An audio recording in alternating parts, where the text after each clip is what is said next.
सिंधुदुर्ग जिल्ह्यामध्ये झालेल्या मुसळधार पावसामुळे मोठं नुकसान। पावसामुळे अनेक झाडं उन्मळून पडली। ठिकठिकाणी विजेच्या तारा तुटल्याने अनेक गावातला वीज पुरवठा खंडित। काही घरांवरची छपरही उडाली।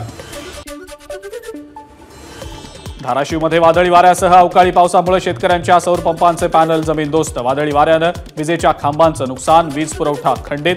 शेतकऱ्यांना शासनाकडून मदतीची अपेक्षा। अवकाळी पावसामुळे धाराशिवमध्ये पिकांचं नुकसान। आमदार राणा जगजितसिंह पाटील यांच्याकडून इरला गावात पपई बागेच्या नुकसानाची पाहणी। इंदापूरचे तहसीलदार श्रीकांत पाटील यांच्यावर अज्ञातांकडून हल्ला। गाडीवर रॉडनं हल्ला करून हल्लेखोर फरार। श्रीकांत पाटील यांच्याकडून पोलिसात तक्रार दाखल।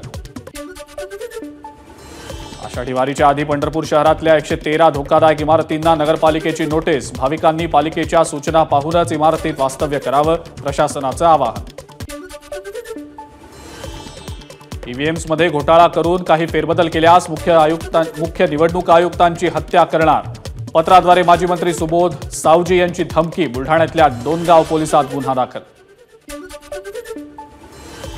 गडचिरोलीच्या सीमेवर छत्तीसगडच्या नारायणपूरमधल्या चकमकीमध्ये 8 नक्षलींना कंठस्नान। दंतेवाडा, नारायणपूर आणि बस्तरमधल्या संयुक्त सुरक्षा दलांची कारवाई।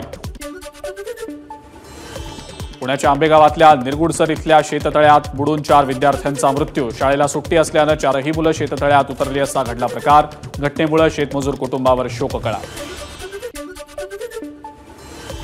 धुळ्यातलं तापमान 44 अंशांवर। वाढत्या तापमानामुळे ट्रान्सफॉर्मर्स बंद पडू नये त्यासाठी महावितरणकडून विशेष काळजी। ट्रान्सफॉर्मर कूल राहण्यासाठी लावले कूलर।